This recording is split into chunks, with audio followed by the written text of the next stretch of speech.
Selamat berjumpa kembali di channel YouTube Ruang Demokrasi. Kali ini kita akan membahas mengenai pemikiran para filsuf Islam. Kalau di Eropa pada abad pertengahan disebut sebagai abad kegelapan, sebaliknya muncul peradaban lain, yaitu peradaban Islam yang mengalami kemajuan atau kejayaan. Awal era peradaban Islam dimulai pada tahun 622 Masehi, setelah 10 tahun meninggalnya Nabi Muhammad SAW. Sepeninggal Nabi, mulai diadakan penaklukan Arab dan penaklukan wilayah lain seperti Syria, Persia, Mesir, India, Konstantinopel, dan Spanyol. Hal ini berlangsung dengan cepat. Bahkan peradaban Islam sudah menguasai di berbagai wilayah seperti wilayah Persia, Asia Kecil, Afrika Utara, bahkan sampai ke daratan Eropa, yaitu Turki dan Spanyol. Sepeninggal Nabi, sistem kepemimpinan di Arab bersifat monarki absolut di bawah khalifah atau kekhalifahan. Kekhalifahan biasanya dipilih dan kemudian jabatannya diwariskan secara turun-temurun. Dinasti pertama adalah dinasti Umayyah yang berlangsung sampai tahun 750 Masehi. Setelah dinasti Umayyah, kekhalifahan diganti oleh dinasti Abbasiyah dengan khalifah terkenal, yaitu Khalifah Harun al-Rasyid yang meninggal pada tahun 809 Masehi. Ekspansi peradaban Islam berkembang dengan cepat ke berbagai wilayah karena peradaban Islam melalui Nabi Muhammad mengajarkan agama monoteisme yang sederhana, tidak dirumitkan oleh teologi trinitas dan inkarnasi seperti dalam agama Nasrani. Nabi tidak pernah menyatakan dirinya sebagai Tuhan. Demikian juga dengan umatnya. Nabi menghidupkan kembali larangan agama Yahudi tentang patung berhala dan tidak boleh menganiaya kaum Nasrani dan kaum Yahudi. Peradaban Islam oleh beberapa sejarawan telah memberikan sumbangan pemikiran ilmu pengetahuan modern. Para filsuf Islam telah memberikan sumbangan perkembangan ilmu pengetahuan modern dengan berusaha menerjemahkan dan mempelajari karya-karya pemikir pada abad Yunani kuno, terutama karya-karya Aristoteles, serta diterjemahkan ke dalam bahasa Arab. Dengan diterjemahkannya karya-karya tersebut, maka bangsa di wilayah kekuasaan Islam menjadi maju dan menjadi pelopor di bidang ilmu pengetahuan. Di samping itu, wilayah-wilayah pendukung peradaban Islam merupakan wilayah atau kota-kota pelabuhan yang sangat dimungkinkan adanya hubungan antar peradaban. Dengan diterjemahkan kembali pemikiran-pemikiran pada masa Yunani kuno, maka bangsa di wilayah tersebut menjadi maju dan berkembang. Penerjemahan ke dalam bahasa Arab dilakukan pada masa kepemimpinan Khalifah Harun al-Rasyid, kira-kira tahun 800 Masehi.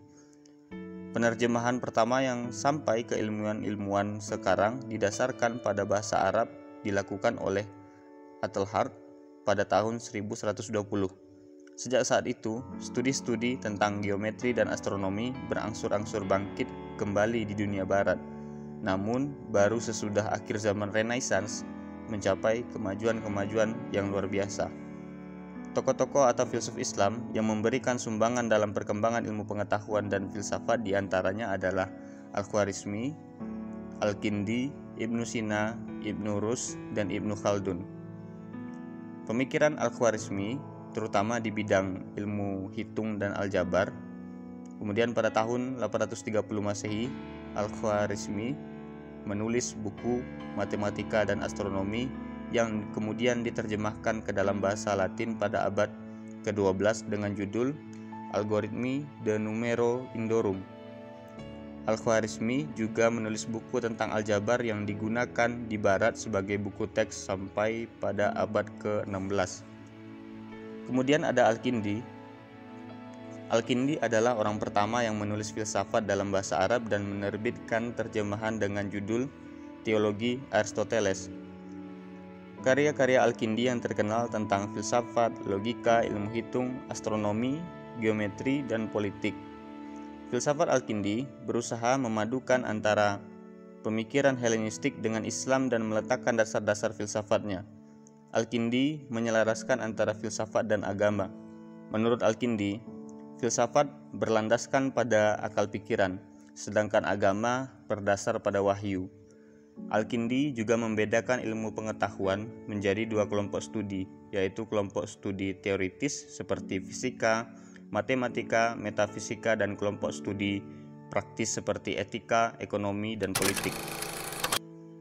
Kemudian ada Ibnu Sina. Di Eropa, Ibnu Sina ini lebih dikenal dengan nama Avicenna.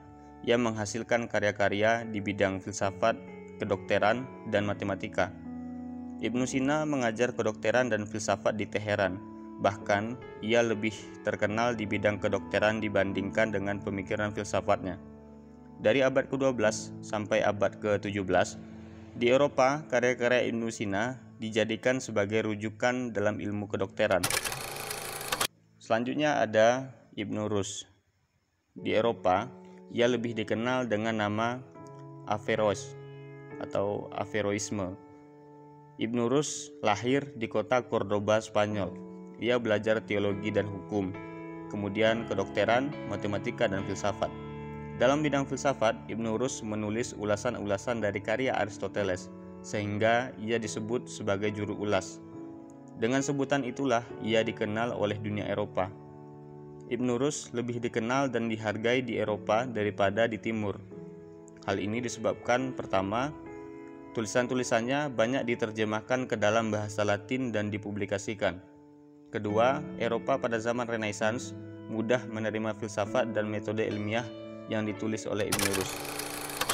Sementara dalam khazanah ilmu pengetahuan sosial, ada tokoh seperti Ibnu Khaldun yang memberikan sumbangan pemikiran bagi perkembangan ilmu pengetahuan. Di samping ahli di bidang filsafat, Ibnu Khaldun juga menguasai bidang-bidang ilmu sosial seperti sejarah, politik, sosiologi, dan ekonomi. Karyanya yang terkenal diberi nama Muqaddimah. Dalam bidang sejarah, seorang sejarawan Inggris bernama Arnold Toynbee memandang karya Ibnu Khaldun dapat disejajarkan dengan karya Thucydides atau Machiavelli. Dalam buku Muqaddimah, Ibnu Khaldun telah menyusun filsafat sejarah yang lebih modern. Pemikiran Ibnu Khaldun yang menarik adalah tidak terletak pada pemahamannya dalam bidang ilmu pengetahuan sosial, tetapi menggunakan suatu metode atau cara pendekatan dalam ilmu sosial. Metode yang diterapkan oleh Ibnu Khaldun adalah metode holistik, yaitu suatu metode yang melihat gejala-gejala atau objek dalam suatu struktur yang berhubungan dengan gejala-gejala umum lainnya. Dengan demikian, sumbangan para sarjana atau filsuf Islam dalam perkembangan filsafat dan ilmu pengetahuan dapat dikelompokkan dalam tiga hal, yaitu yang pertama, menerjemahkan pemikiran-pemikiran filsuf Yunani kuno, terutama karya-karya Aristoteles, dan menyebarluaskan sehingga dikenal oleh dunia barat sampai sekarang. Kemudian yang kedua, memperluas pengamatan dalam bidang kedokteran, astronomi, ilmu kimia, dan ilmu biologi. Kemudian yang ketiga, menegaskan sistem desimal dan dasar-dasar aljabar.